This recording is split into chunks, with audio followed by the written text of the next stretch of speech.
Greg says, quick question, have you tested long-term effects using Google Apps emails for branded networks? I have not, Greg. I've never used Google Apps emails anyways, so I really have no experience on that whatsoever. Has anybody else here tested that? No Google Apps emails. No. Okay. No. I have used branded emails like hernan@domain.com for webmails, yeah. Yeah, webmails, yeah, but not Google Apps. Yep. In fact, usually for branded networks guys, for websites, not for YouTube syndication, but for blog syndication, I usually end up having the emails or all the accounts created using the webmail account instead of the Gmail account, because what happens is, in case, and very rarely do branded properties ever get terminated, branded networks. Do they ever? Very, very rarely do the Google accounts for branded networks ever get terminated. It has happened, especially if I'm doing something particularly spammy with them, but it's very rare that that happens.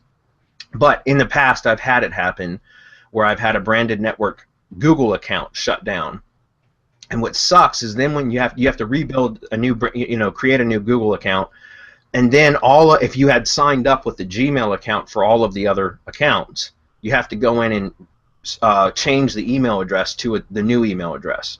So it's kind of a pain in the ass. It just is, I don't do it anymore myself. I just hand it over to one of my VAs. But if that happens, but it's still unnecessary work. So if you're building a branded network for a website and you have access to webmail, then I create a webmail account specifically for building that network, and then I'll create all of or have the VAs create all of the accounts using that webmail account, and that way, if the Google account were ever to get terminated for some reason or another, it wouldn't affect all those other accounts in the network. They would still have notifications and everything because those were all going to a webmail account instead of Gmail, if that makes sense.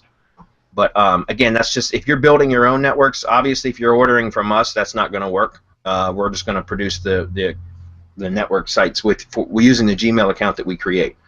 But if you're doing it for yourself, then that's an extra step that you could do to prevent additional work if God forbid, the Google account got terminated. So.